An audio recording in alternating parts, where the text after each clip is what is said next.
Basic Daily Face Serum. Today, ang pag-uusapan natin ay kung paano tayo gagawa niyan. Ito yung mga ingredients natin.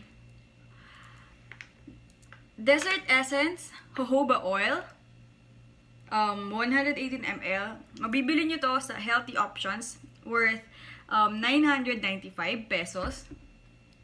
Carrier oil natin yan. So, also, pwede din lagyan ng vitamin E. Itong vitamin E ito, sobrang nagpapasalamat ako sa vitamin E. Pero dati, hindi siya yung nilalagay sa skin na ganito. Hindi ko alam na may ganito pala eh. So, dati, talagang yung vitamin E ko na binibili, binubuksan ko yun, tapos nilalagay ko sa mukha ko. Pero parang ganito. So, mas madali na yung buhay natin. So, ganito yung tsura niya guys. So, ayan. Buksan nyo lang. Ayun ako. Ayan. So, ayan o. So, ayan. So, ganun. Tapos, mas madali na, di ba? Tapos, kuha ka na lang ng dropper. Okay? Tapos, gagamit din tayo ng, ito yung mga essential oils na gagamitin natin. Dalawa lang. Lavender and frankincense. So, ganito yung formula guys ha. Ito, meron kasi akong app called, share ko sa inyo. Ayan, the EO bar. So, download nyo lang, maraming recipe dito. Kasi, parang pag booklet, baka mawala ka pa, masisira pa, malulukot pa. At least kapag app, dito na lahat ng mga basics na kailangan natin. So, kukuha lang tayo ng 15 ml dropper. Tapos, lagay nyo to, frankincense, 10 drops, lavender, 10 drops. So, yun, yung nagpapasalamat talaga ako sa sa vitamin E kasi dati sobrang dami kong pimple sa dito.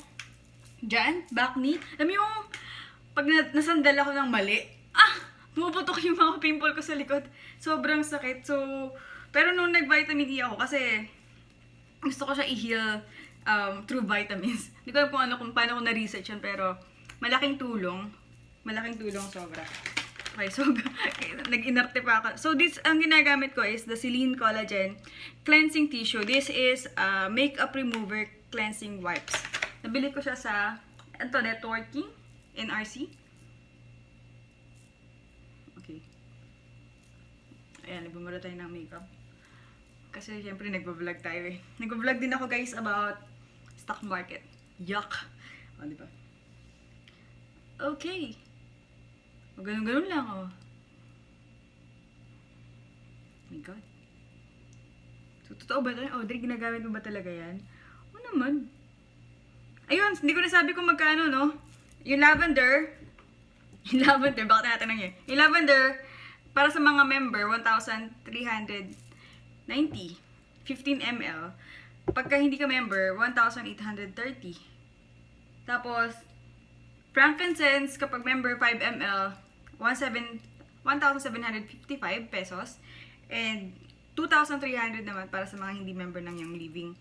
Okay, so magkano yung vitamin E? Vitamin E is 475. Mabibili nyo sa Healthy Options. Kasi diba, nakakatakot naman bumili ka na lang basta-basta sa hindi naman...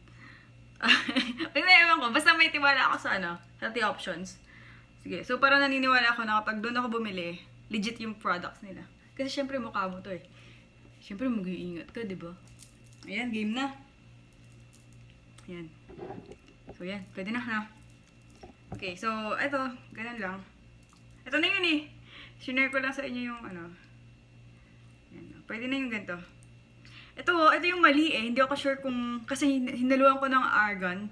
Hindi ko alam kung tama ba gino. Ito, tinan mo parang may mali. Oh, may buo kasi eh. Pero ano lang yun. Feeling ko yun yung argan oil na wala no, kasi naubos na eh. Ayoko na yun. Ayoko na yun kasi greasy. Kaya pinalitan ko na yung gamit ko na jojoba oil. Mas hindi greasy, at saka mas magaan lang yung jojoba. Yung argan oil, kahit mabango, parang ang bigat-bigat nun. Tapos hindi din siya Anyway, so ayan, ganun lang. What's so good about this is, bago matulog ko siya nilalagay. Tapos, tipid ako sa diffuser. Hindi na ako magdi-diffuse kasi amoy lavender na yung ano ko, yung mukha ko. Mas marirelax na ako. Tapos may frankincense pa, kahoy. Tama ba kahoy? Insenso. Nakaka-relax na. So that's it for today.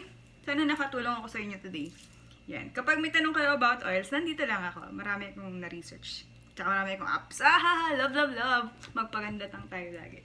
And magpa-healthy. And maging positive. Bye!